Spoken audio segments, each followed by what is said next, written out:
introduce myself again. I'm Kristen French. I am a member of the Consolidated School Board of Charleston County, and I was elected as a representative of the North area. Of course, we'll all be up for re-election for single member districts next year, next fall. But right now, I'm going to see if there's any more people in the waiting room. There's a couple more. All right. Let's see. And That's a Kristen, great idea, start, Dan. Oh, I'm sorry. If you want to get started, I can admit more people as they come in. Okay, that should be good. Yeah, and it would be nice if people would put the name of their school on their name. If you don't know how to do that, just go up to the right-hand corner of your screen that shows yourself. Click the three dots, and then you should be able to rename yourself and add information. That way we know which school that you are in the community of.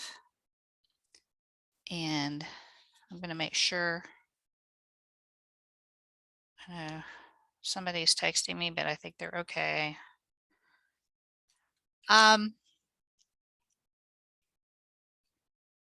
And I'm going to ask someone to say,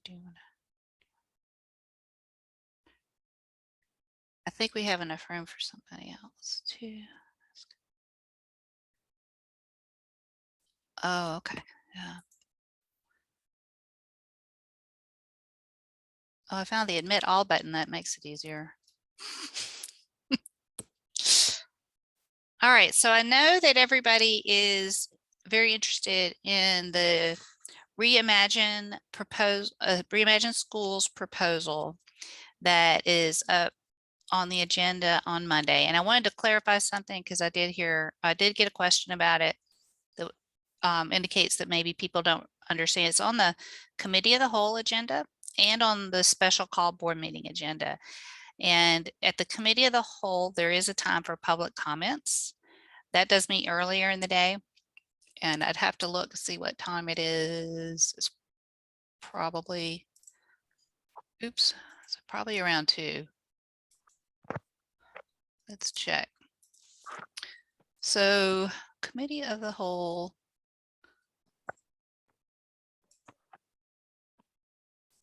Let's see. Committee of the whole is starting at, wait. Okay, the committee of the whole is starting at 4 o'clock. So that's interesting. That's a little later than usual, so that'll make it easier for people to come out and make public comments.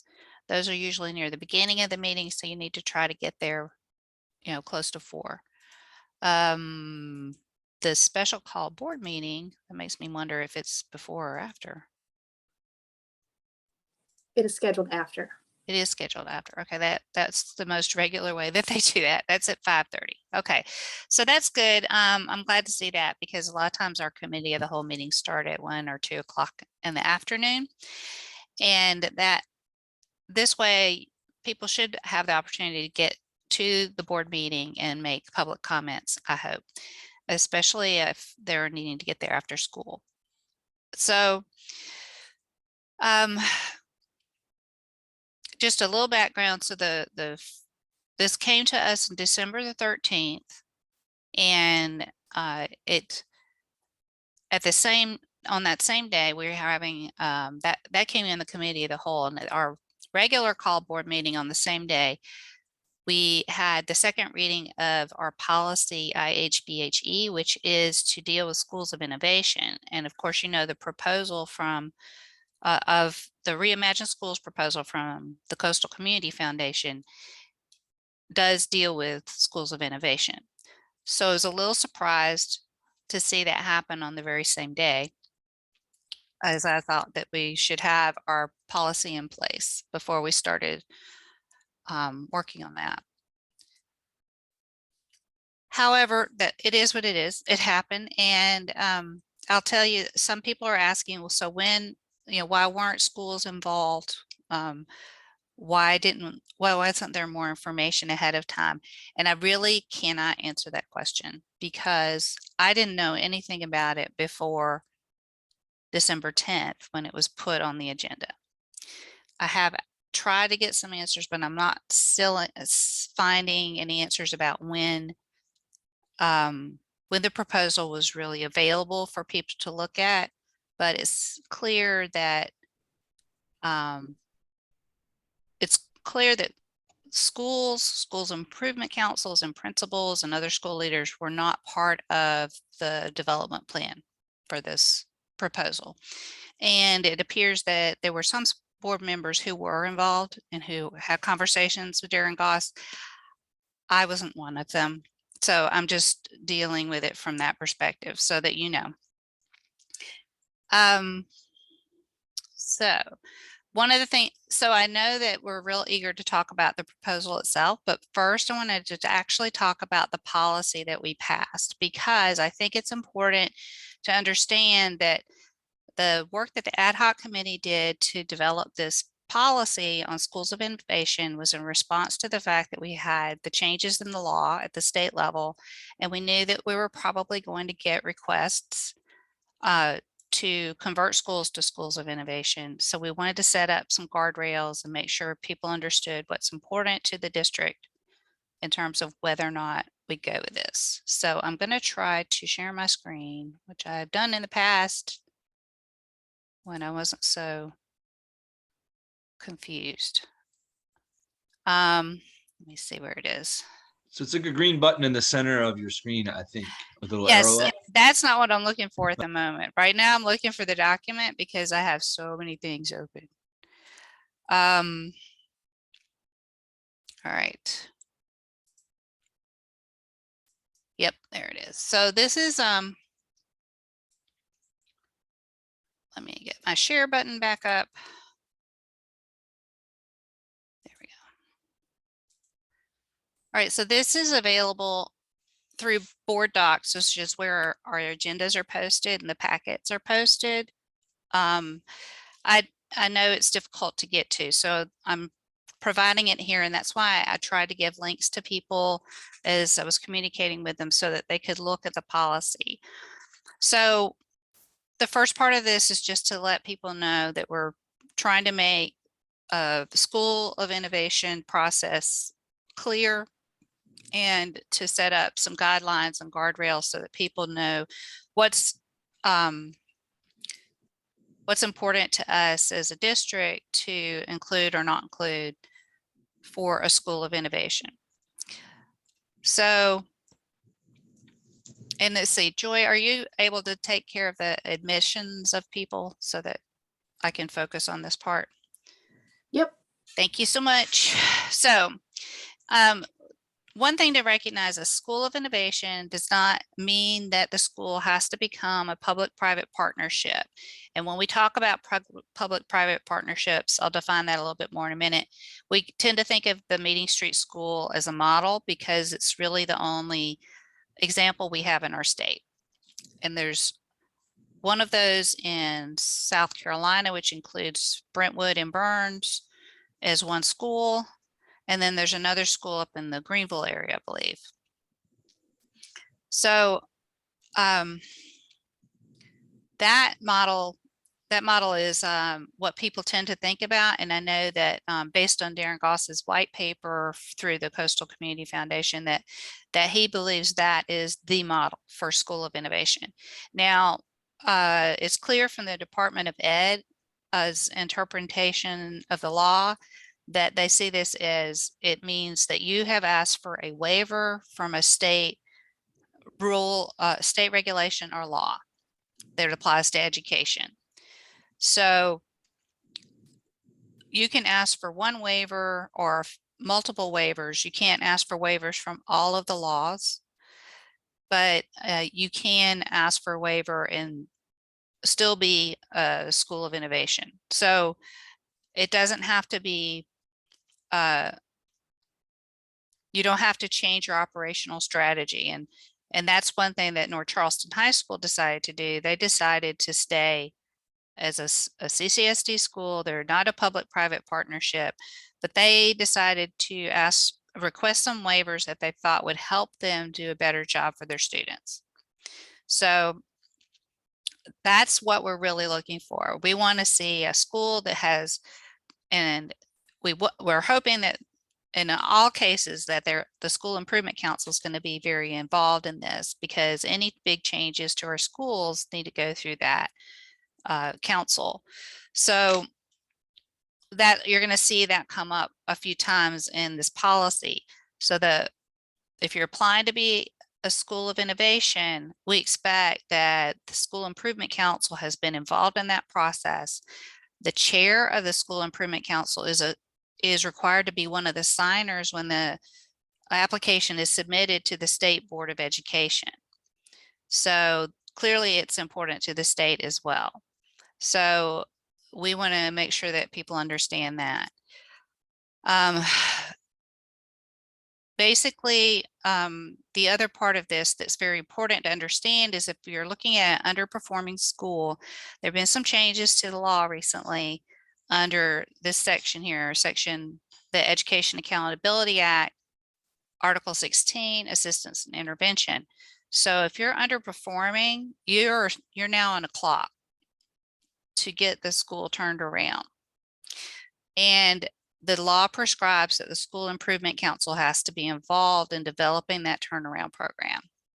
So when I look at the CCF proposal, to me, I feel like it's skipping that part of the process. So that's very important. We need to comply with the law. And I think that it's always going to be better to get those kind of plans coming from a school improvement council, because those are the people that are already working with the school, working with the principal, and understand the needs of the school. So we put in our preliminary steps that they're going to have to, any type of school of innovation application is going to have an innovative program to improve student outcomes. And those are going to have to be defined. So that has to be in collaboration with the School Improvement Council. They're going to work with district staff to determine if they even need a waiver at the state level. Maybe all they need is a waiver from a CCSD policy that might be impeding that progress, or maybe they don't need any waivers at all. Maybe there's already mechanisms to help them get there. So this is just recognizing that you don't always have to go to the very hardest part of making change at your school. So, and a lot of these preliminary steps came from reading the waiver application on the State Board of Education website. You really have to be able to show why the law or regulation or policy is a barrier to your plan to improve your school. So you have to demonstrate that. You also have to provide metrics for how you're going to measure success that are specific to your plan. So if you still have to do standardized testing, you still have to show progress on those kinds of measures. But if you have a plan that's looking at something innovative that isn't as easily assessed through our regular standardized testing, you may have to come up with another way to show how you're going to measure that. Because at the end of 3 years, if you are approved for your waiver by the State Board of Ed, at the end of 3 years, you have to show progress. And if you don't, you can lose your status. So those are really important things for everyone to understand.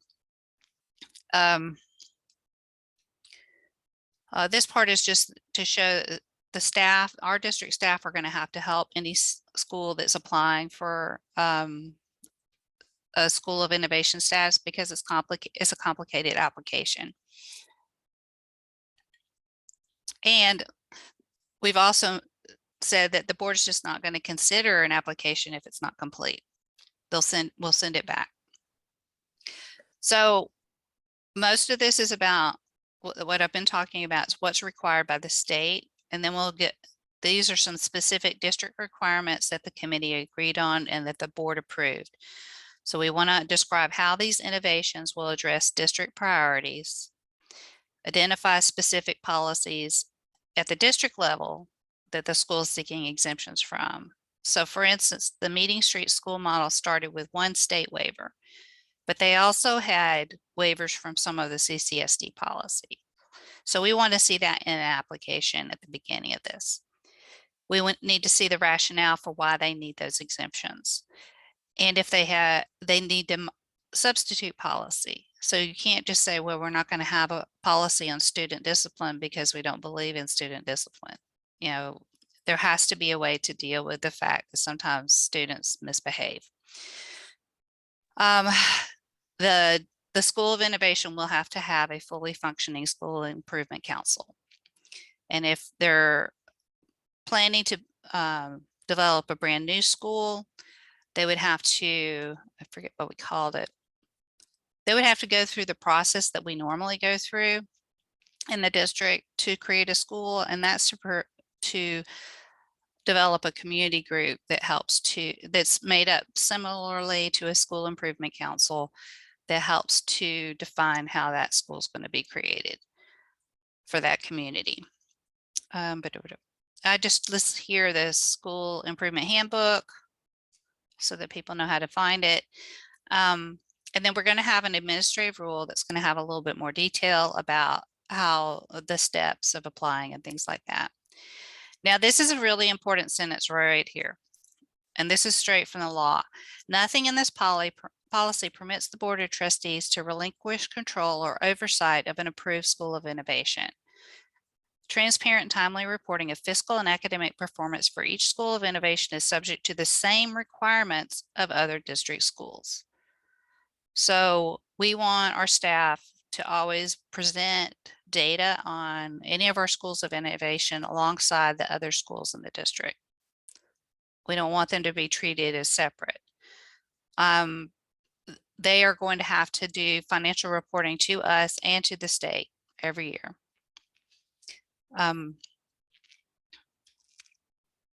Let's see. And then we also said that if for an established school, if it's converting to a school of innovation, our preference is that they're going to, this is part of their accountability. They're either going to stay they're pretty much going to stay the same as they are. They're going to have a neighborhood attendance zone if they already have one. They're going to be a magnet if they're already a magnet, or a partial magnet if they're already that. So we're asking that they don't try to change those things. So for instance, if I think a couple of people raised the fact that their school is at least a partial choice school, it would still remain that way. So that's our intent. And then when a school of innovation really wants to have significant operational changes, and that includes going with a different management organization, like, similar to Meeting Street Schools or what the Coastal Community Foundation is calling it, an IMO, which I'm not completely sure what that is. That we have to iron out all of those operational differences, especially because sometimes there are confusing things about, well, if you're going to run the school, then you have to think about transportation, you have to think about legal, you have to, what are you expecting the district to still provide? And what are you going to provide? So this comes up a lot with charter schools. It's well defined by the law what the charter school is responsible for, but the charter schools don't always realize that and plan ahead for it. So this is basically to make sure that that's planned for. And as I said before, you have to have your status reviewed every 3 years. It has to come through the Board of Trustees, just like it did when in the initial application. There has to be a 2/3 vote. And then if we approve keeping the School of Innovation status, then the School Board of Education will review and will probably approve what the district level asks for. But if we're seeing that there's not progress or they're not meeting the targets that they set at the beginning, then we can revert them back to their former status with compliance with all the state regulations and all of the district policies. So that's a quick overview. I'm sorry, it's pretty complicated. There's a lot of references here to the state law because there's a lot of things that apply to this. And now I'm going to switch to the proposal. Real quickly, before you hit the proposal, we have a question in the chat Okay, from Sarah. She was asking if you could give a few examples of what waivers might be requested. What specific laws and regulations will be bypassed? Okay, so I have asked this of the State Department of Ed. There's a lot of law that applies to education. So it's really hard to think of what kind of examples. Now, the easiest example, of course, is to look at the Meeting Street model. They ask for a waiver from specific regulations around employment. So, and I don't have that language right in front of me, but what it ultimately led to is that Meeting Street schools can hire and fire their own employees. They are their employees. They are not employees of CCSD, and they can set their own salary structure, decide what their benefits are, etc. And they can decide their own accountability for the teachers. That doesn't have to be a waiver that we decide that we want to go with as a district in the future. You know, that, and if a school comes to us and says that we have to have that waiver, then that's when we have to have that discussion and say, well, why is that so important? Can you show why hiring people yourself is going to work better than having CCSD employees at your school, staff your school? And I know there were a lot of questions I received about how this could impact teachers, but I want to come back to that in a little bit, if that's okay. So, and one of the things that I know that Mr. Goss has brought up was, for instance, I think having 2 teachers in the classroom. So there's not really a state law that says you can't have 2 teachers in the classroom. That's more of a funding issue. And it's very complicated. It's complicated to co-teach. It's complicated to set these up so that you can do that and have smaller classroom ratios without having to build twice as many classrooms. So, you know, that's something that it's complicated, but it doesn't necessarily require a state waiver. It's also, from what I can tell, the original application from Meeting Street includes in their memorandum of understanding with CCSD that they would set their own school hours. So they would decide if they would have longer school days. I don't think that required a waiver from the state, but I would have to check and be sure. I'm not an expert on all the state law. So, and I will come back to that. If I think of another good example, I will bring it in. But I'm sorry that right off the top of my head, I'm not thinking of a good example. Let's see. I had sort of organized my thoughts, and so I'm going back to my organizational notes to see.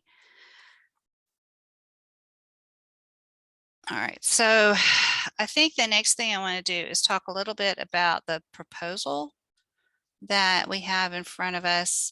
And I think most of you have looked at it, but I'm not sure I have it in front of me too. And see if I can get it up on my share screen. All right. So where am I? Stop share, and then I'm going to reshare. Here we go. So just to be clear, it really is, this is the name of the proposal. This is from the Coastal Community Foundation, and it's from Darrin Goss, who's the president and CEO. And this is one of the sources of confusion. It's titled as a funding request from CCSD. So, but that's been a little bit confusing. And I'll get to that and I'll explain why. So the beginning of it is what you would kind of expect. Here's our opportunity. We want to look at equity in the district. We want to look at the fact that a lot of our students have had academic loss during COVID. We also know that a lot of the kids who have experienced loss were already behind before COVID. And so now we are having learning gaps that are even worse than they were before. So, they're trying to set forth their idea and their mission. They want to close the student achievement gap and support academic recovery efforts. That's their mission. And they want to focus on 4 constituent districts. So that's half of our Charleston County School District. They have focused on looking at feeder patterns. So if you're not familiar with that term, I wasn't before I got elected, really. It really means like which schools are going to feed the high school eventually. So which middle schools are going to send their students to the high school, which elementary schools are going to send their students to the middle school. And so they're looking, and this is not a horrible idea or anything. It's the idea is to say, well, let's make sure that those schools are more in alignment with each other in terms of how of their mission or their approach to learning. Does it make sense? For instance, when you think about Montessori, for instance, which is a really different program than some of the traditional classroom, do you want to have a feeder system that allows Montessori to continue through middle school and even into high school? There are methods of Montessori that go that far, but very, very few schools like that in the country. So if that's what you think you want to have happen, you obviously want to talk between those schools and see if there's a way to accommodate that. It's really difficult to imagine all of the elementary schools in a feeder pattern having the same exact model as the high school in terms of learning models, because learning and teaching models, because you have so many schools, so many small elementary schools going to medium-sized middle schools and then to large high schools. And that's our model in the district. We don't really have, I would say right now, we don't have the capacity to suddenly say, well, we're going to divide those high schools into smaller high schools so that we can accommodate really specific programming. So that would be hard to do with something that different from traditional.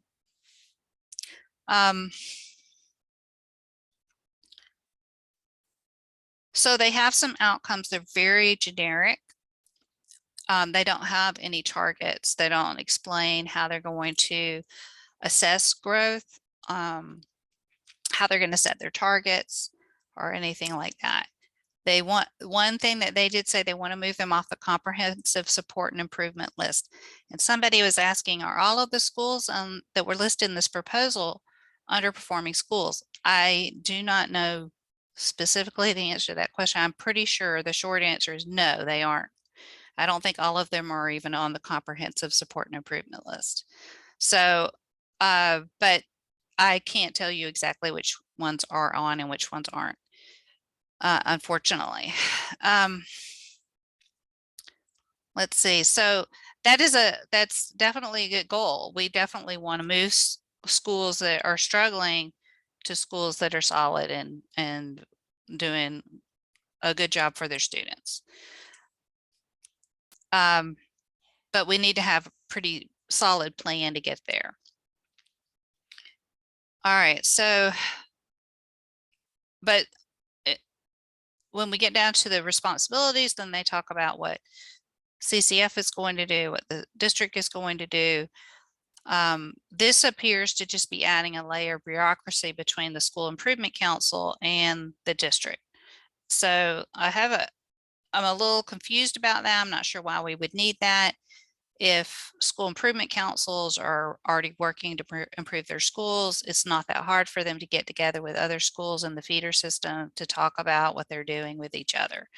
That's just something that's easy to set up. I think our staff can do that. We don't necessarily need to hire someone else to do it. it's not a bad idea to have a wider community engagement during this process, but this seems to be leading with that rather than going to the school improvement councils, finding out what needs doing, and then moving from there to a bigger group to talk about engaging the community and getting buy-in to fund these programs. So then they talk about a technical advisor.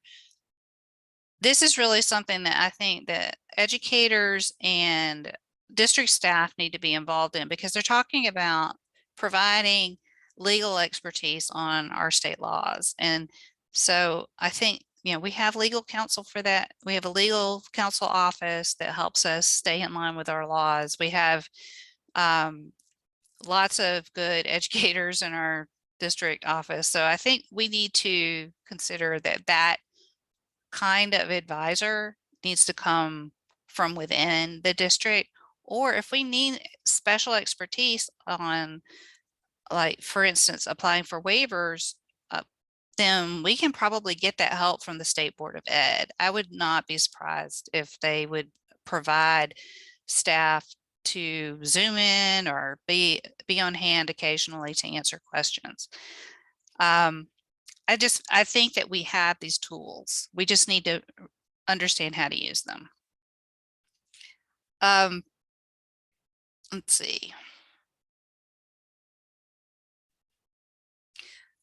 Here we have they want to use some nonprofit community hosts to help with convening the meetings, and that seems fine. They don't really define the specific responsibilities in terms of what they're going to pay for, and that's getting down into the money part, which is coming up quick. But this is another thing that they're talking about, the innovation management organization. So this appears to be, after reading this again and looking at some other material that Mr. Goss has published, it appears to me that this would almost be like the central staff of a district, like that it would be an umbrella staff that manages the schools. So for instance, if you had a feeder pattern and you had an IMO that managed all of their personnel hiring and payroll and all of that, student records, those kinds of things. Since we already have that in the district, it seems unnecessary to have to go this route. But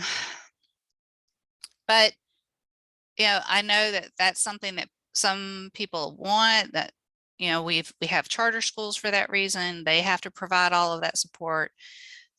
This would be a little bit different because it might have 2 or 3 schools or more schools under it. But like I say, it feels a little bit like duplicating what the district already does. Then of course, one of the primary roles that the Coastal Community Foundation would be providing is, they said they would be a convener. So this would be someone who organizes the community meetings, tries to help people talk about the goals and keep things moving along. I'm not sure that I'm not sure that that's something that we can't also already do within the district. I know that our staff is a bit overstretched right now because of COVID, but some things are starting to get to a place where people are feeling like they can focus more on what we call the regular work of the district. And so some of these things I feel like are starting to come around again, but ultimately it has to be a priority. We have to, as a board, I think it's our responsibility to say, we really need our staff to work on these things. We need our staff to engage the community in responsible ways, include the school improvement councils, listen to them, take their advice, and use that when we're planning ahead. And all of that should really feed our strategic plan as a district as well. So I want to get to some of the money part. So some of these things that are about long-term strategies, and I remember they said this is a 10-year plan. So when you're looking at a turnaround school, you don't have 10 years to do it before the state's going to come in and take over your school. You have 3 years.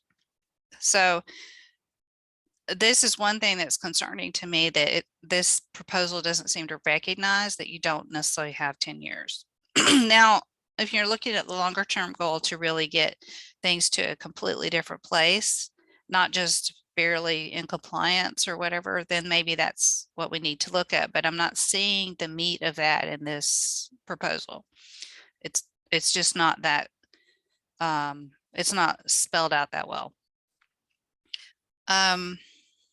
So here's where they just talk about the feeder patterns they identified. Someone else was asking, how were the schools identified? And I really don't know. What I see in this proposal is that they seem to have focused on looking at feeder patterns, that they felt like there were schools in those feeder patterns that were underperforming, but there doesn't just seem to be a clear criteria for looking at what where they want to do the work. All right, I'm going to skip that part. And I just want to get to some of this on the funding. So this is where, to me, when I look at a grant application, which this is what this feels like, because it's a really large amount of money, I'm not seeing what I expect to see in the level of detail. I want to see what's the salary, what are the, what are the benefits, when you talk about you're going to pay hosts for community engagement.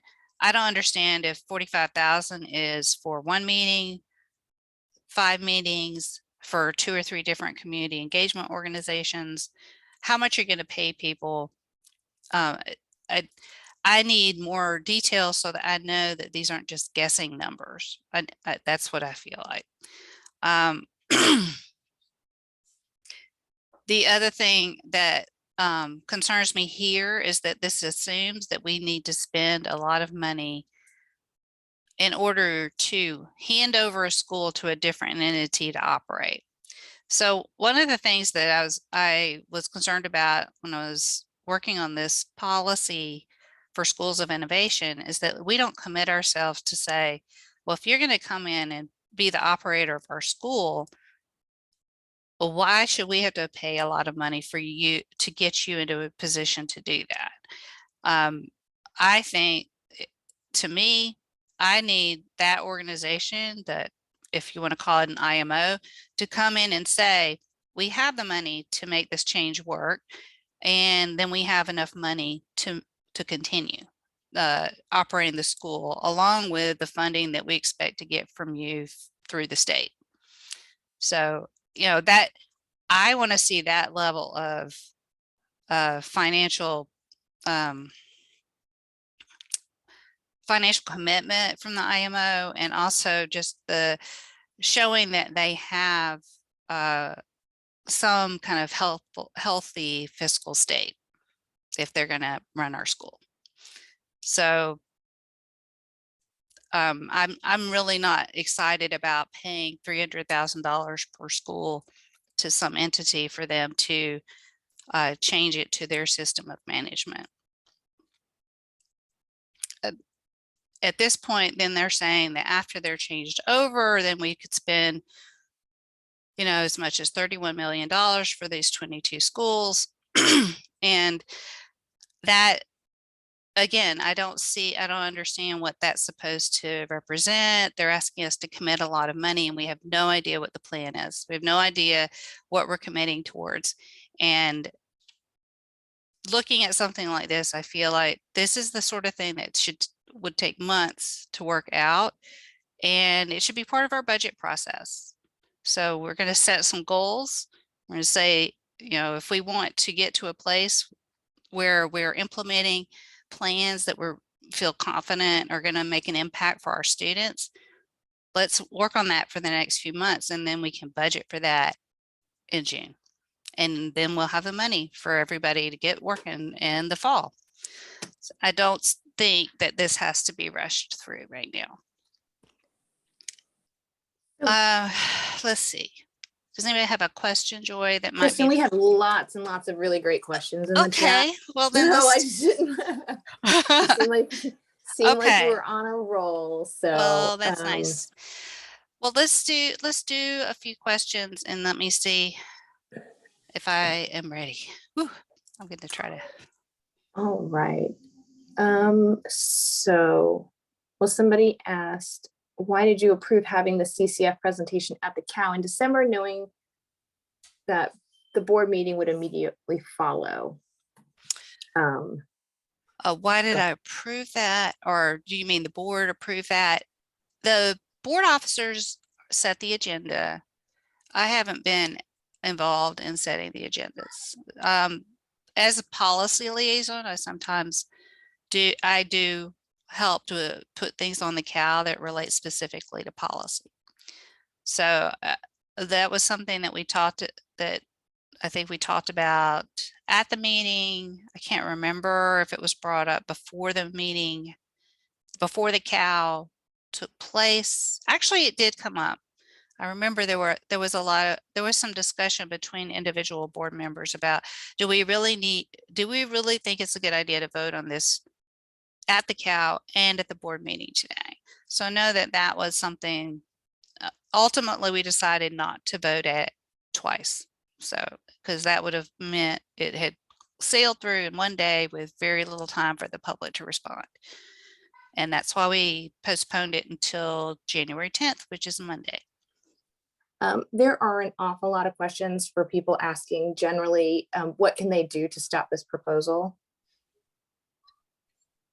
Okay, so advocacy for or against, I think that if you're not on a school improvement council, you need to talk to your school improvement council members.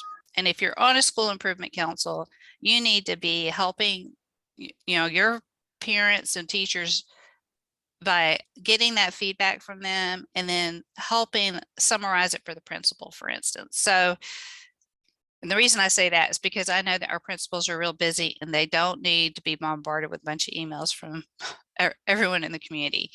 And you can always be reaching out to the board, but I do feel like that sometimes that voice can be more effective if it's coming through an entity like the School Improvement Council that is already working really intimately with that school. I think that if you want to sign up for public comments, you can. As you know, that's somewhat limited to 30 minutes. And so at most we could have 30 people if we limited everybody to 1 minute. You can always send in comments, but I think that the main thing to keep in mind is that when you're making your points, to try to realize that everybody on the receiving end of your email is a person. So please be kind.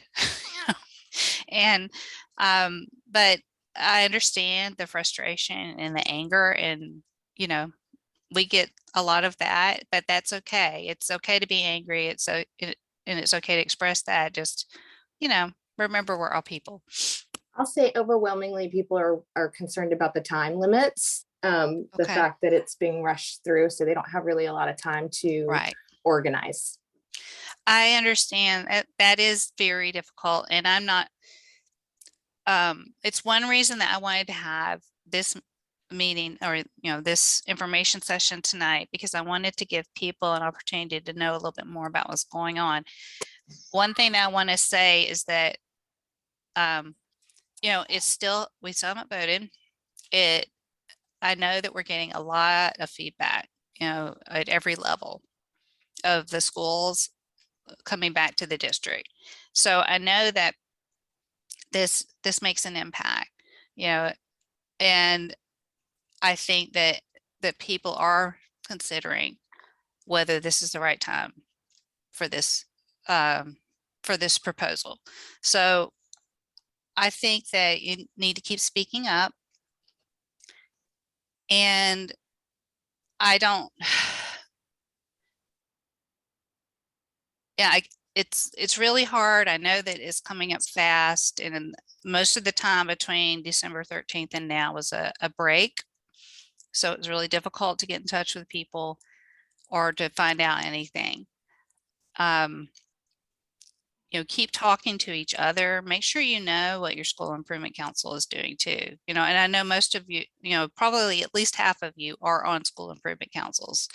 And I really thank you for your service. I think it's so important.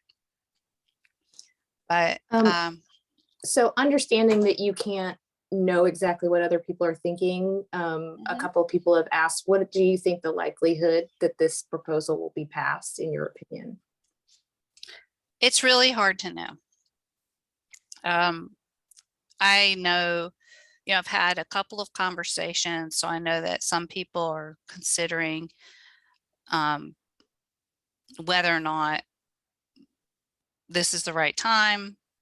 I don't know that, you know, I will say that in December, there were 6 votes to make sure that we did vote on it on January 10th, and that those people were pretty, was it 6 or 7? I think it was 7 actually. And that those board members were, for the most part, very supportive of the proposal at that moment. I don't think it's quite that clear anymore. So I think that the feedback is very important. I think it helps, especially when you're speaking about your school, your kids, your teachers, etc. I think that means a lot more to board members than when it's coming from like community members that aren't as connected as teachers and parents are. And we have a lot of comments. They're talking about, they are involved in SIC, they are involved with different groups, and they have never heard about this. This proposal just kind of came out of nowhere. So I just want to address, because we have had a lot of comments with people talking about that. Right. And I know I had something to yeah, I find that pretty disappointing as well.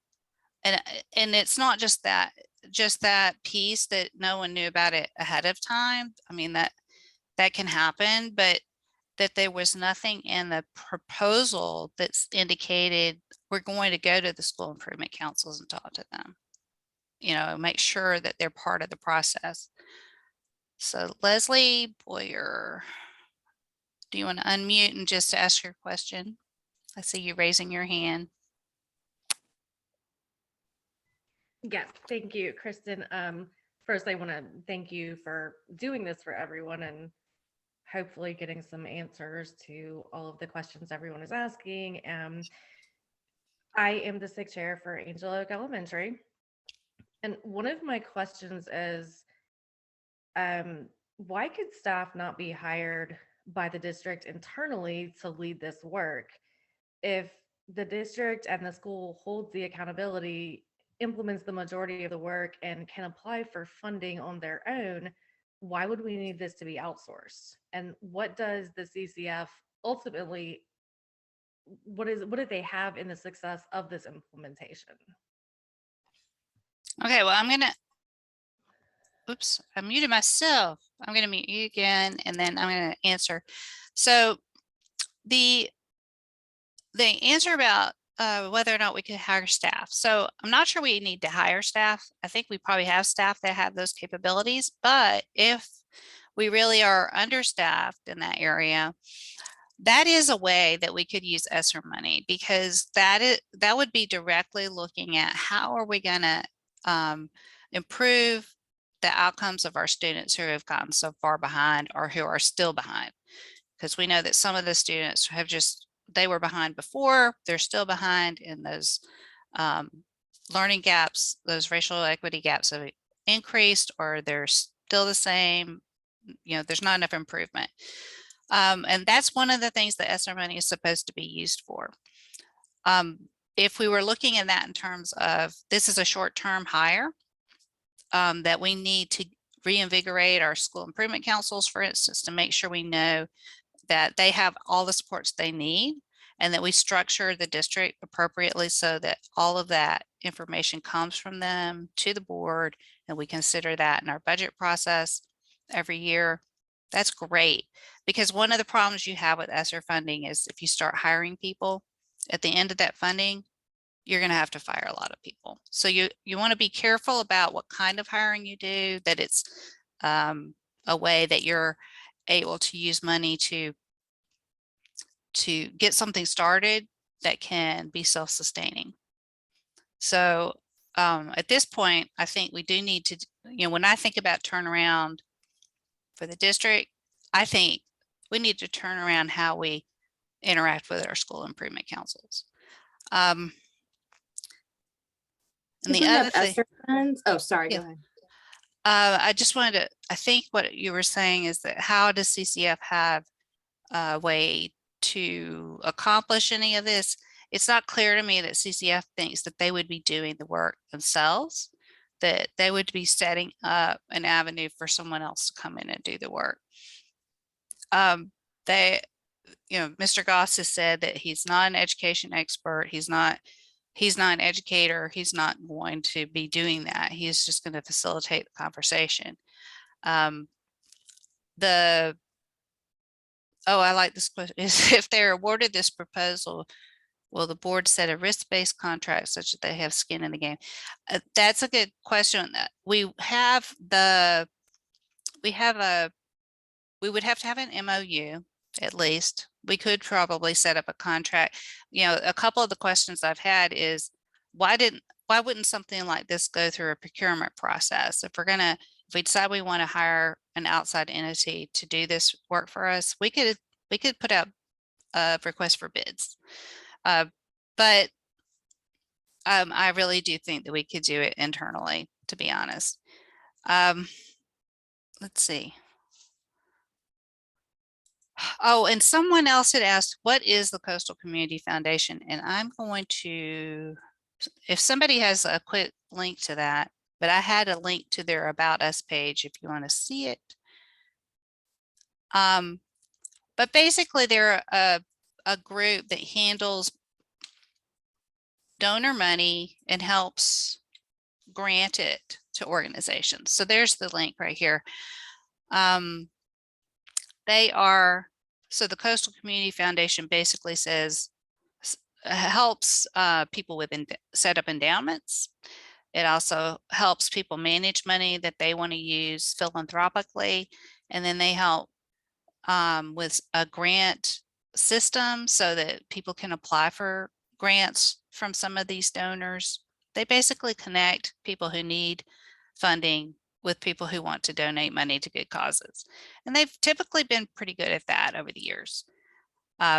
What they're trying to do now, it sounds like, is try to get involved in the community in a different way. And I have to say, it seems like they want to help form community conversations about what to do, but I haven't seen very many examples of them doing that actively. They did it with Mission Critical. I don't know what else they've done in the meanwhile. So what is another question you got for me, Joy? There were lots of questions about ESSER funds. Is this proposal through ESSER funds? Does the money with the $32 million come from ESSER funds? Transparency with proposals. Are the proposals made public? Right. So I've been trying to get some answers on that. What I do know is that we had about 60 different proposals come through the ESSER Community Advisory Committee, and that advisory committee is mandated by the law that provides the ESSER 3 funding. My understanding is that this proposal did not go through the ESSER committee. So even if it is asking for ESSER money, it hasn't gone through that process yet. So it would obviously have to be reviewed if they want to use ESSER money. The other questions I have is whether or not this proposal would be something that the state oversight office for federal funding would approve it. So we would have, if they want to use ESSER money, we'd have to get that kind of review. So if we're going to budget for it through regular funds, like our general operating fund, I just feel like this obviously has to go through the budget process. And I really think that even with the ESSER funding, even though the ESSER Advisory Committee can come back to us with recommendations, that can still be part of what we do in the budget. It doesn't have to happen immediately. Oh, we found if we see something that that we think is going to have an immediate impact, maybe so. But this is obviously something that needs to, well, I shouldn't say, I don't know if it's obvious, but to me, in my mind, this proposal is basically saying we want to have community meetings so that we can start something that we want to start in the fall. And my counter to that is, I know there's a lot of school improvement councils that have needs and have things that they think we need to be doing. And so we need to hear from them so that we can budget for them so they can do them in the fall. So that's what I would prefer to see as a process for this kind of I know money. this is very unmoderator like. Okay. But I just want to say, like, real quick, I think that if they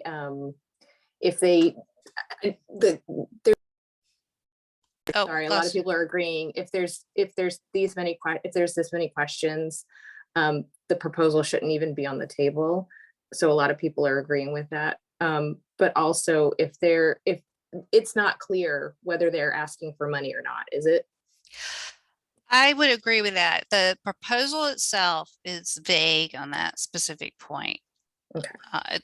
In my mind, and that was vague very important to me. And so I did ask the question in the December 13th meeting, are you asking us to give you $32 million? And Mr. Goss said no. And I said, well, that's good. But it's not clear, even in things that he said in the public after that, that he's holding to that. So I'm still a little bit unclear about what's happening. Well, I think it seems like you might be committing to earmarking that money for them. Right. I mean, that's true. That's true. And that I still have a problem with that, because I still think it's something that when we go through the budget process, we can definitely, that's when you earmark it. You say, okay, we're going to use this for these projects. And we need to know what the projects are before we commit the money. Yes. And as far as Smalls from okay. D23, she's been raising her hand. So I'm sorry. Thank you. Go ahead, Tiffany. I don't see you. Good afternoon. So I guess I have 4 concerns that I just want to put out there and you can give me your response. Okay. Number 1, the consolidated school board salary. Why a third party needs to come in and do what they're being paid for, with all of the highly paid, qualified, competent educators that we supposed to have in order to make our educational decisions on the board of strategies. What's the need for the third party? The other thing with the Clemson study that they spent all this money on, what happened with the results from it, besides from mission critical, which was to birth out the Clemson study? The closure of Many Hughes, the merging of E.B. Ellington, the 3 schools, Lambs, Goodwin, and Huntley Park, which gave diversity grants, the EIR grants, acceleration schools, and funding. What's the purpose in this third party again? When you look at overall why we need a third party to come in when we have principals, parents of the districts, not just D23, the constituents, SIC, which consists of staff, community member or members, the principal, and parents of active kids. You not only have PTO, PTA, PTSA, you have your mayors, councilwomen, councilmen, state representative, community organization, local businesses, and churches. Why aren't we allowing the administration, the teachers, with the assistance of the parents and these other people to run the school? What's the need for the third party? And to pay them when these other obligated individuals are for free. They are taxpayers. So they're for free, but they're at the advantage because they pay. When we sit down and think about it, and I did some research, who has done research on the Edison Alliance partnership we had back in 2004? Why aren't we using the results from that partnership that was back then to improve our schools or to be more successful? What's the difference and what is the comparison with the Reimagine proposal and the Edison Align proposal?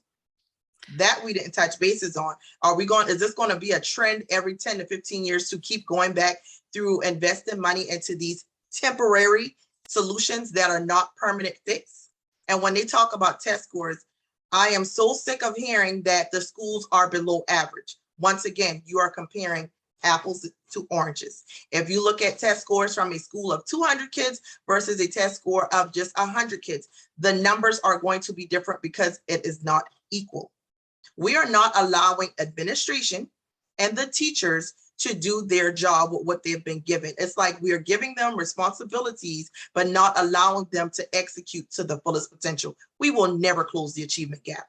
Right now, money has been a big issue. And if money is the issue when it comes down to resources and funding, why are we giving a third party who clearly states they're doing nothing no more than what CCSD is doing? Why are we giving a third party who clearly is not knowledgeable when it comes to education? We are giving them money to hire someone else in order to tell us how to run our schools.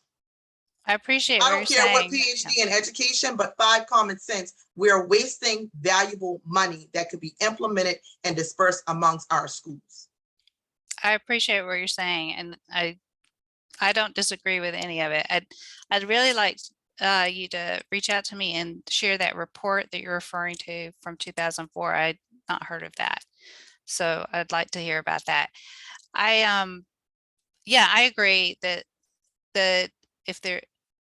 I really do think this is something we can do internally. We have the structures to do it. I think that traditionally, historically, we haven't listened to the school improvement councils, and that's something as a board we can fix right now. You know, we could say to the interim superintendent, we want you to pay attention to what the school improvement councils are telling you, and we want to find ways to accommodate their needs as we can. And we do have that opportunity now more than ever because of the ESSER funding. Let's see. Did you have it? So Leslie, I don't know if I'm going to be able to get back to you because I want to make sure other people have a chance. Joy, did you have somebody else that might want to ask a question? Shannon Steinberg Frierson from Okay. Frierson. Okay, right. So she's I think PTA president? Secretary. Okay. I'm on our SIC too. What effect would this have for the Montessori schools? Are we going to lose our Montessori programming? So see, this is another thing that isn't addressed at all in the proposal, and it is frustrating to see that because we have some pretty innovative programs in a lot of these schools. In 2 of the downtown schools, we have an arts program, we have an international baccalaureate program, one of the elementary schools, we have Montessori schools, and at least 2 of the feeder patterns that we're talking about. And, you know, in my mind, no, why would we change that? But if you are also talking about handing that school over to a third party to operate, then if they have a completely different vision, then you're right, it could compromise that. So it has to be it has to be something that is led by the community.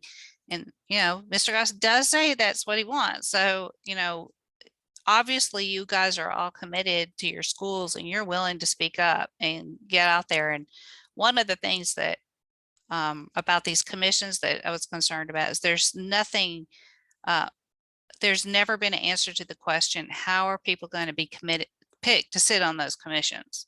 So obviously it needs to be people that are intimately involved in your schools. Otherwise, it just sounds like people coming to tell you what to do with your school. And I don't agree with that.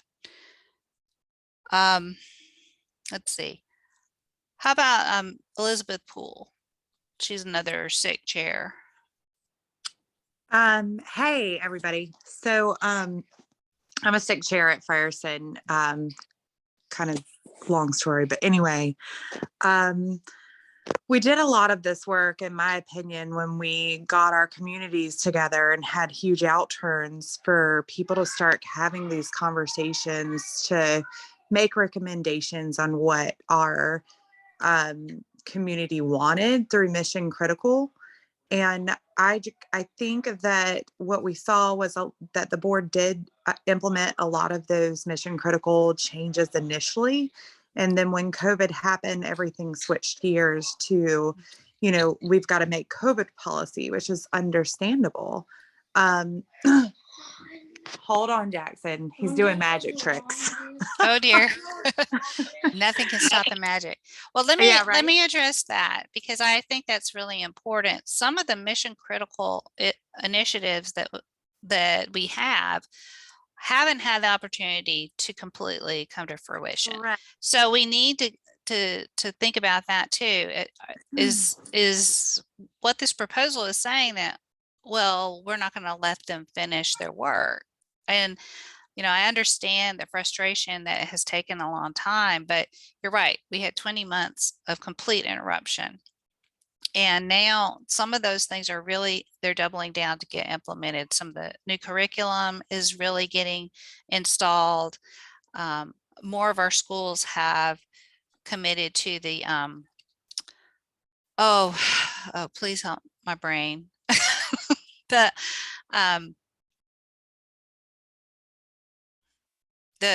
Oh gosh, I'm going to have to come back to that, but it's the program that helps kids with conflict, and it starts with an R, and I'm completely losing my brain.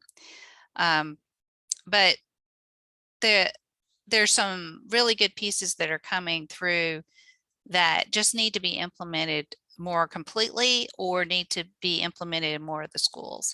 And Restorative practices. Restorative practices is exactly what I'm talking about. Yes. So that's one that has been pretty successful in the schools it's been implemented in. And I know there are other schools that want it. And so I think we need to rise to that request and make sure that that's happening. I think that another thing that we need to consider is this how much phys ed and some kinds of sports have been taken away from our schools, just like arts have been taken away from our schools. We're already talking about, we have to have arts back in the school. Of course we do. And we need physical exercise as part of our days too, because it helps kids in so many ways. Ms. Aleem from Minnie Hughes, right? I guess I wanted to know if y'all are still wanting to do this before you get on. I'm sorry. But are we still focused on the mission critical initiatives? Are we going to get? I think we are. I'm just confused as to why so many of the schools in this proposal are part of the mission critical work. And so I agree with you. It doesn't make sense. I think that we are committed to some of the things that have come through mission critical. So I want to move on to Ms. Marsha Aleem. Hi, thank you for having this forum, but I'm interested in knowing, how do you plan to vote on this proposal? So as the proposal stands now, which is no change since December 13th, I can't support it. Okay, and then what are you willing to do between now and Monday to convince other board members to vote the way that you plan to, which is no? It's a good question. I wish that I wish I had better relationships with all of my board members, but I can reach out to some of them and try to talk to them. Because what I'm hearing is, at least, you know, throughout this session is, there's a proposal, this Reimagine proposal. And from what I understood, I didn't listen in a couple nights ago from Darrin Goss's presentation, but it sounds like it's very, he's very ill prepared. He couldn't answer basic questions. It sounds like there's some degree of incompetence as well. So as far as I'm concerned, why are we even entertaining this proposal as opposed to sounding the alarms to say, this is a no-go. We need to use our existing resources to bridge the achievement gap. If we need to hire more staff, whatever, that's something that you as a member of CCSD needs to be working on, and not entertaining Darrin Goss. Why is it that some outside person, if that's the case, let me create a foundation and give that money to me. Let me figure it out. I can tell you right now, I'm ill-equipped. So they're different than me. So why are we entertaining Darrin Goss and Coastal Community Foundation? Okay, thank you. I appreciate that. And it's a really strong statement. I appreciate it. Now I know some of you are frustrated. We're not calling on you, but I'm trying to focus on people in the areas where the schools are that are targeted for this proposal. So that's one reason why you may feel looked over. So yeah, it is unfortunate that, you know, I've watched a couple of the interviews with Darrin Goss, and I do feel like some of the questions that he's been asked, he hasn't provided any answers to, and that is frustrating. I don't know why that's continues to happen. But I agree that it does not feel like a proposal that we should even be spending this much time on. All right, Joy, you've got more eyes than I have. So there's a lot of people. So also, I just wanted to read this comment. The board members need to acknowledge that their constituents are speaking, screaming loud and clear that not only do we not want or need this, but that even if we wanted to consider it, is nowhere near complete enough to seriously consider. Their job is to represent their constituents. And then we've got Maggie Marlowe with her Okay. hand raised. All right, and I know Maggie's from Mount Pleasant area, is that right? Okay, you're still muted. Okay.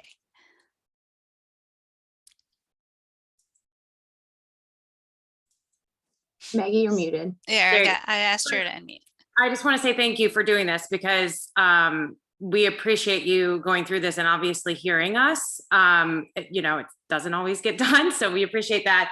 How much say will Don Kennedy have in this if it does get passed? Because it's my understanding that he does not have a superintendent certificate for South Carolina. Okay, so Mr. Kennedy will, like any of the other choices that we had for interim superintendent, will have to go through a certification process, and because he's doing that, he has a waiver. I believe he will be getting a waiver for that. So he has the authority to advise us. We asked him to take on this responsibility. He has the authority to advise us, and we would not have installed him on Monday if it were illegal. So, you know, we have to have a superintendent in place, and he has been approved. Okay. Yeah, I just wanted to reiterate that he is currently without certificate. So yes. Okay. Right. So yeah, I'm not sure exactly if that's how the status would be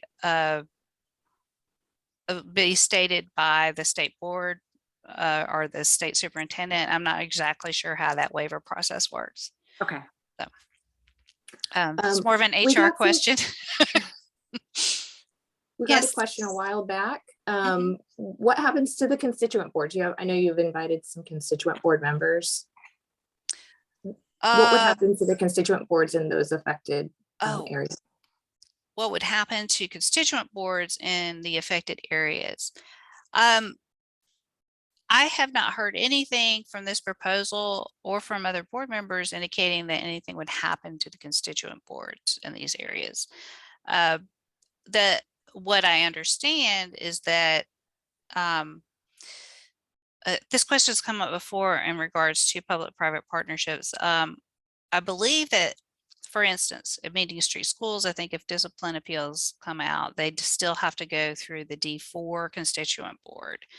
I'd have to check my facts on that, make sure, but I believe that I did ask the question and got it answered at one point. And so it's some of the things that you know, constituent boards mainly are dealing with zoning. So obviously, if we're saying that schools of innovation would keep the same kind of zoning that they have before they're a school of innovation, the constituent board would still be working on that. I'm pretty sure they would still be doing the student discipline. And if there is a zone, then transfers are obviously going to be handled in the same way they are now. They would have, of course, saying all of that, it's clear that when you're looking at a school of innovation, there are things they can ask for that you don't necessarily anticipate in advance. So if they said, well, we want to have control over how students get to come to our school, then, you know, we have to negotiate that and work it out. So I think that there are probably going to be things along those paths that would be deal breakers for the board. But, you know, I really hope that anyone that wanted to try to do that understands that if I don't hear, you know, for personally, if I don't hear the school improvement council asking for it, I'm going to be like, well, why do you think that you know better than they do? I need to understand why you think that you know better than the school improvement council what that school needs. Let's see. I did want to say,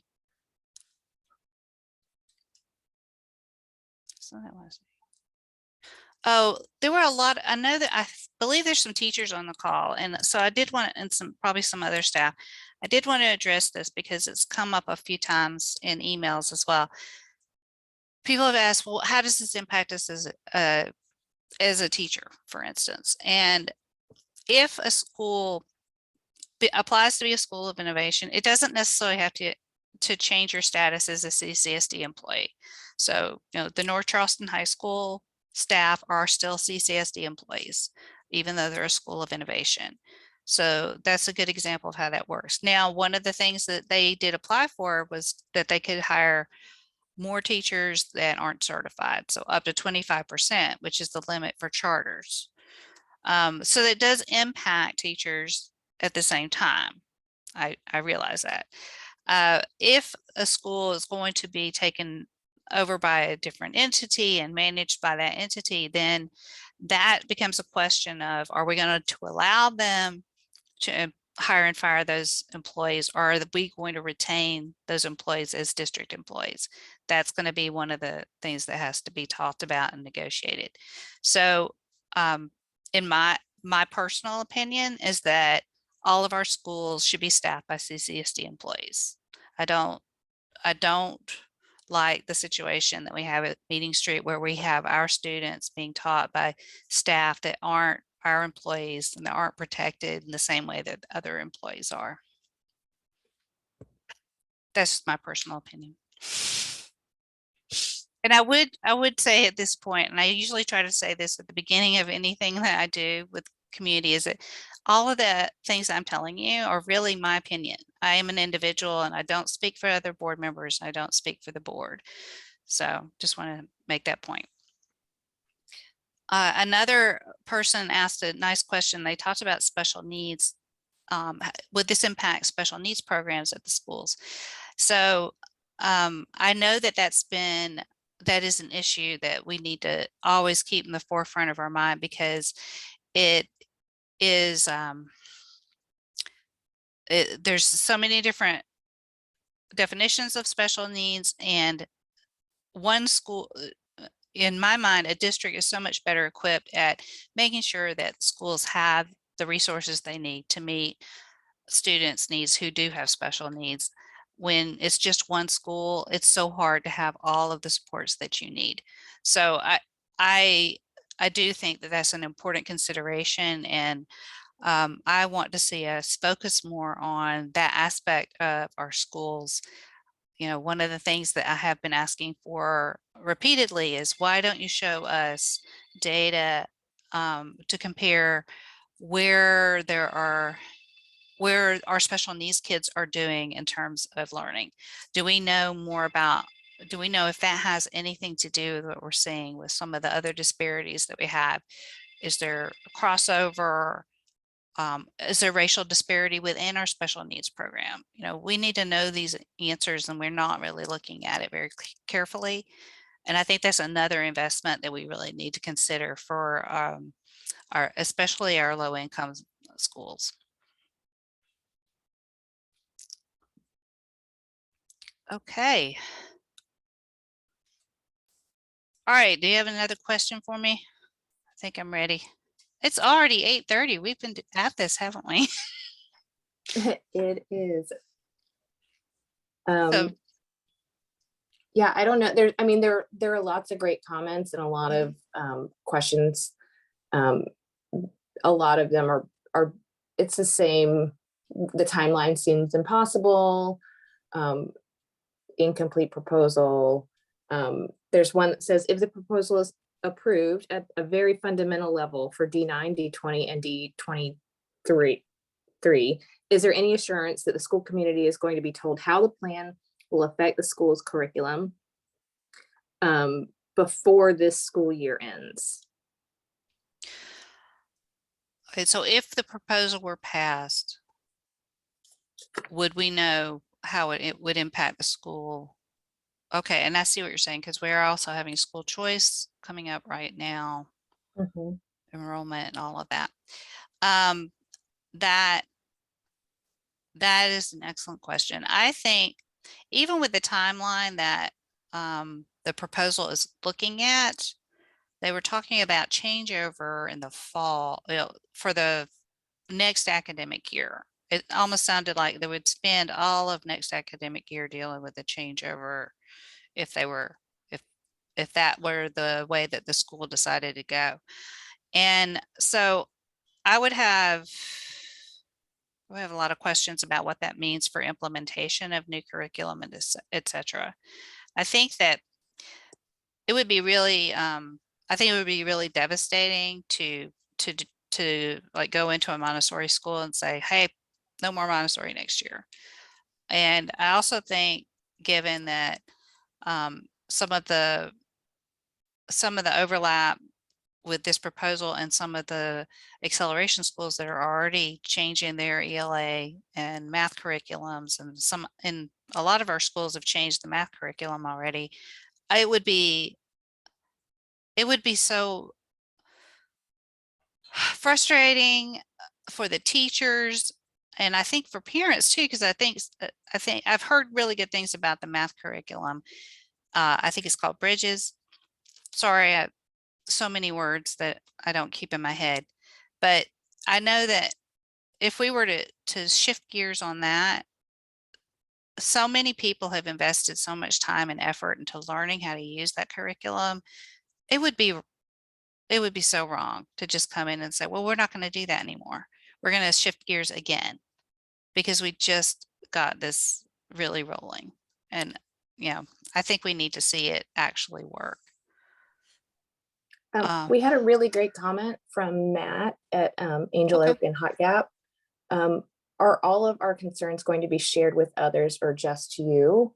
I would like to just say this is being recorded, correct? It is being recorded, and I am going to post it on my YouTube channel so that people can see it, because I did feel like that was only fair, since I knew that if we got up to 100 people, not everybody would be able to attend. So I do want to keep it up for a little while to make sure that people can see that. And I can point it out to my fellow board members and just say, hey, there were a lot of good comments if you want to hear them.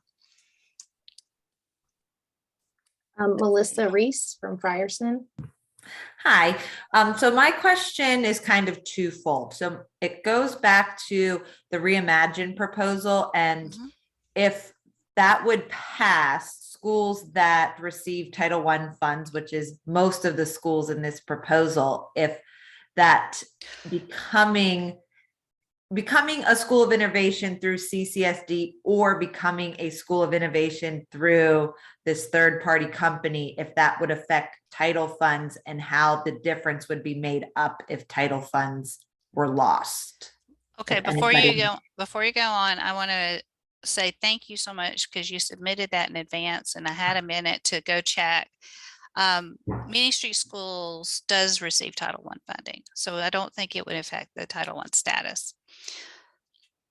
So I don't know if that's true, say, for Meeting Street Academy downtown, which is a private school. So I don't really know that much about private school law.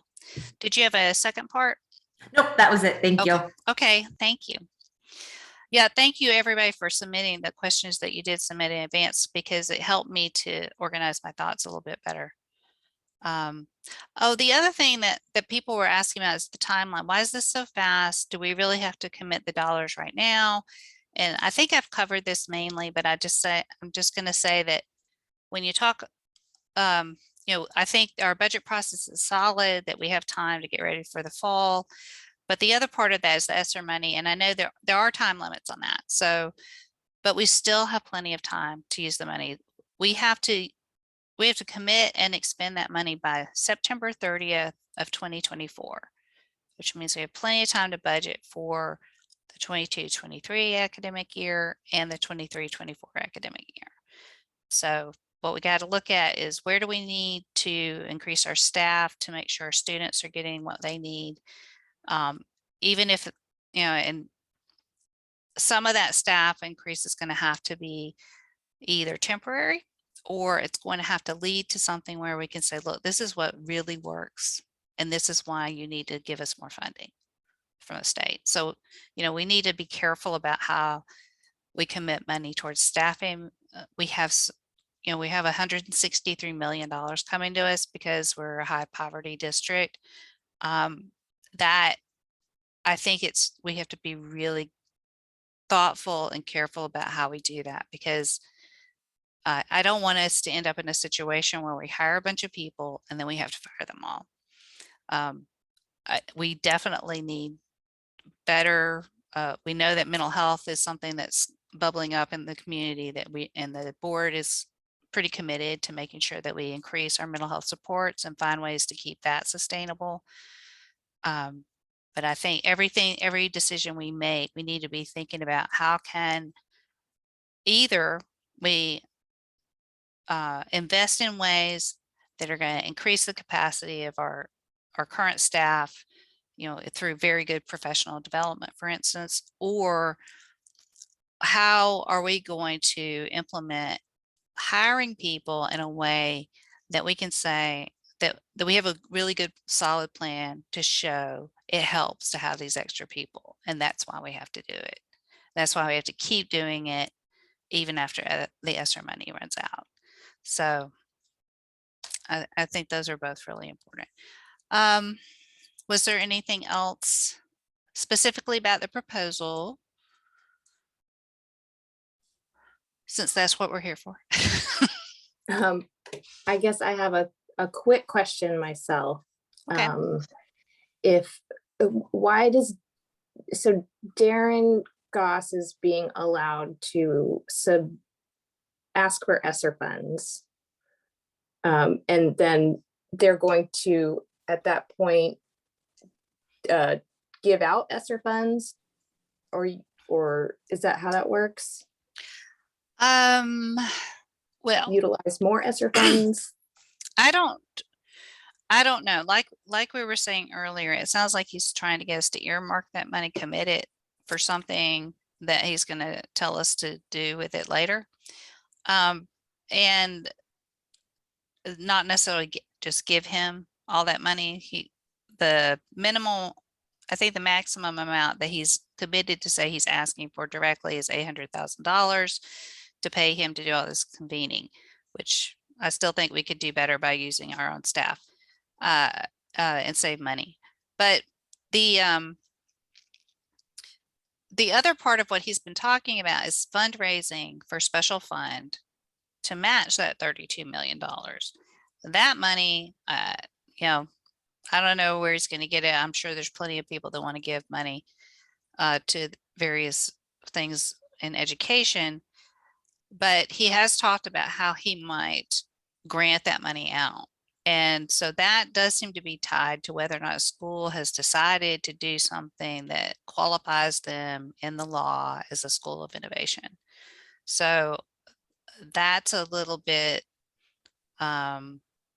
even in the proposal, which I'm going to grab, but I want to see this. I saw some language in the proposal that bothered me a little bit.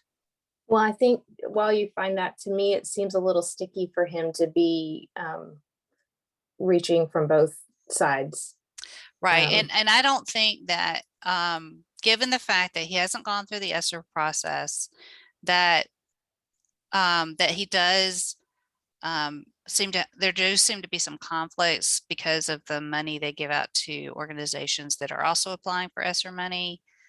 I also learned today that there's a school that has an endowment that CCF handles. Like, okay, so if they want to do that sort of thing, well, what if they were to help schools that don't have endowments, you know, low income student population? What if they were to help them with endowments so that those schools could decide what to do with that money on their own? You know, that might be a really powerful thing that he could do, because that's what his work is.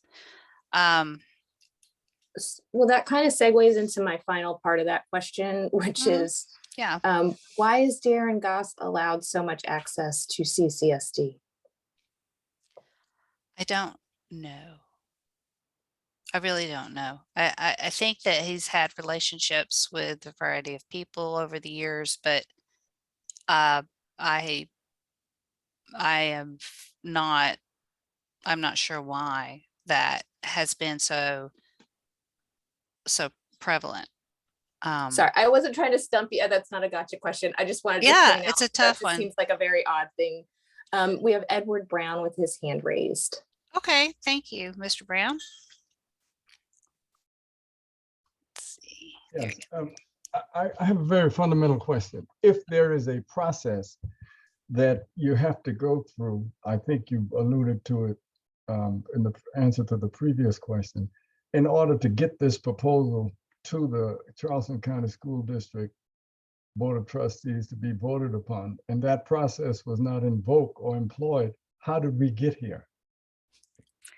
Well, it's not impossible for a proposal to come to us without going through a specific type of process, but I agree, this seems irregular because of the largesse of it, in part, the big money commitment part of it.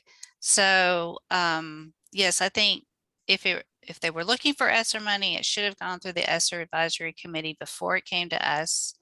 If they were looking for district money, then I'm not sure how that, I haven't been on the board long enough to have seen something like this before. So I don't really know how that normally works unless it's procurement. And that is definitely not what happened here. So I don't know. Yeah, and that's due to my inexperience of being a relatively new board member. I'd like to make one, and this is a comment. I don't have any children in the school district, but I'm pretty much retired and I'm a taxpayer. And I think that gives me some standing to Right. speak. But in my opinion, this is a colossal waste of money.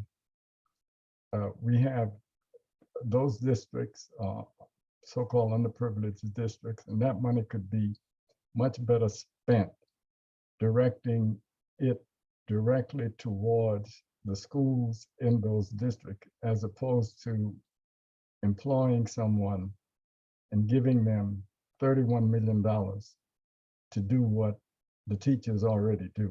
I mean, that's pouring money down a rabbit hole to benefit a few. That's my comment. I agree. I could totally see saying, well, if these are 22 schools that are really important to address, then why aren't we just soliciting them, you know, their school improvement councils tell us what they need? That's what we should do. And then directly deal with that part of the funding process, because that, you know, maybe it's more than we can afford, but we come to that when we get to it, and then we decide how to prioritize it.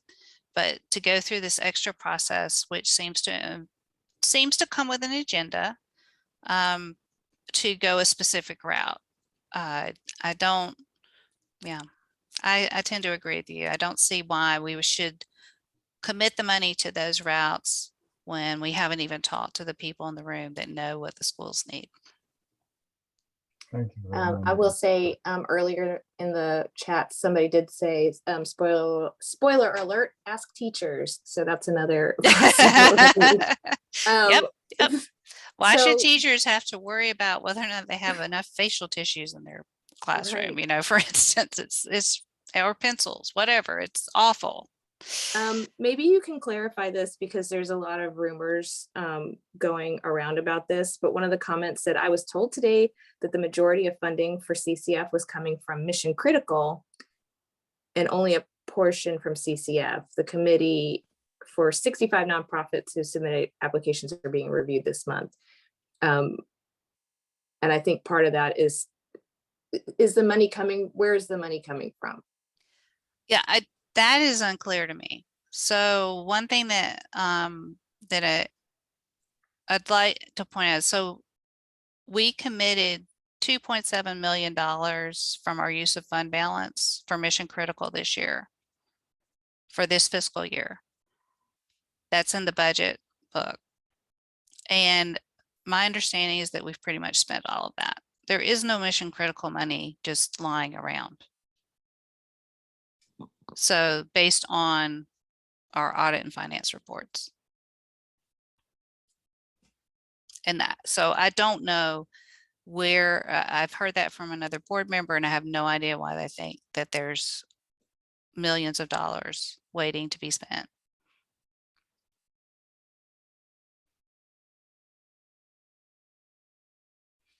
Oh, Maggie Moore was saying, well, they have control of outside curriculum. So again, going back to the Meeting Street example, in their MOU, they specifically say that they will control the curriculum as long as it's as rigorous as the district. So that's another thing where you have that would have to be a waiver as a district waiver, not a state waiver. So again, that's just if there's a specific curriculum like a Montessori curriculum, it has to be part of the original proposal and they can't necessarily just go changing things constantly. If they didn't ask that for that in the initial MOU, they can't just do it. That makes sense. Let's see, Tiffany D. Small, you got your hand up. And then I think we're gonna have to wrap it up because you guys have been great. My family was like, how long is this gonna be? I was like, well, you know, an hour. And my husband said, yeah, they'll feel gypped if they don't get an hour, but they'll be bored if it goes too long. But you guys clearly are not bored. I just wanted to piggyback off because I hear the mission critical coming back up, which came from the Clemson study. For some, the mission critical may be to the advantage, but for us who are being targeted, like in District 23, as far as our school, mission critical, what their initiative was to close our elementary school of Many Hughes and then merge us with E.B. Ellington. With doing that, they reap the benefits of the diversity grant, the EIR grant, and getting funding from now implementing acceleration schools. Now, given that we have E.B. Ellington, that is a school choice, when you have these things coming to particular elementary schools, and there are only 3 elementary schools in our district, what does that leave our school? What's the purpose of implementing accelerating school when we have school choice and all these other advantages? Now, keeping in mind, when we were offered years ago, Many Hughes was invited by South Carolina Department of Education to be a school of theme, which would be the STEM, the academic of technology, which would bring attraction and funding to the school. And then also it would piggyback from our kids going from an elementary setting into a career technology, which our high school currently has. I feel like we have invested monies into the programs like this, but we are not allowing the turnaround time to see if our investment is successful before bringing in a third party who clearly couldn't even give you guys the information I'm giving tonight. Right. Yeah, I think that's really important to point out. I appreciate that because, again, we have programs, we have been implementing changes and we need to stay with something long enough to see if it's working, obviously. But also I like that, I love the idea of having the theme that meshes well with the high school. And that's similar to what, you know, there is in this proposal that, oh, let's have our feeder patterns working together. Well, obviously that's happening. We can do that without an extra commission. We can make sure we can't trust what they tell us because, prime example, we have R.D. Shorter Middle School that was closed under promissory. We have C.C. Blaney Elementary that was closed under promissory. So at this point, we know what we have, but we don't know what we're getting. and no one is to be trusted. We got elected officials that we put our trust in to make good educational decisions, and look how they turn on us. I'm so sorry. I will do my best to do better by you. And yeah, so I do want to say, and you know, so what am I going to do between now and then? I am, yeah, I've done this. This was a big thing for me. I put a lot into it, and I hope it's been helpful. I think that the other board members are listening to, are actually listening to the schools, and I think you need to keep talking.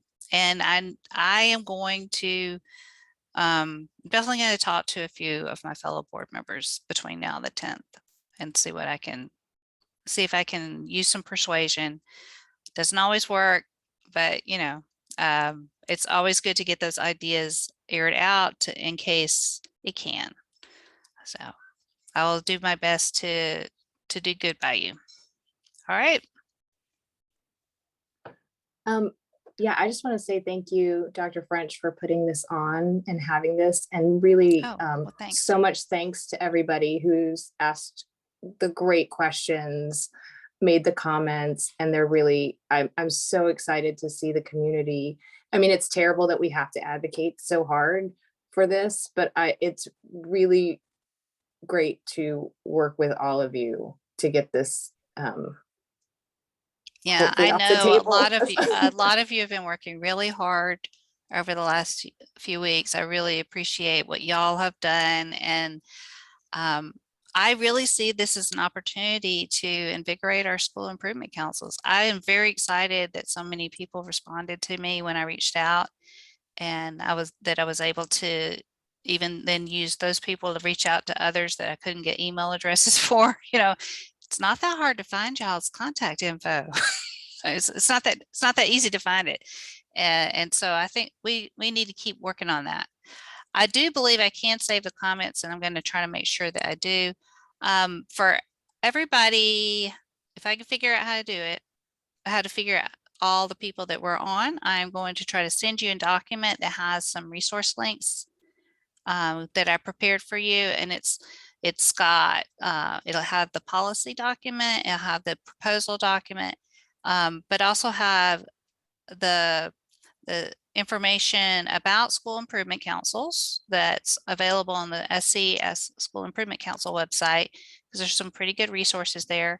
And then also some of the state law references that I used, so that hopefully that will be helpful. And if you don't get something from me in the next day, then, you know, ping me and I'll try to make sure I email you. So, but I'm going to try to at least email everybody that registered, and because I assume all of you that did manage to get here tonight were registered, so should work out.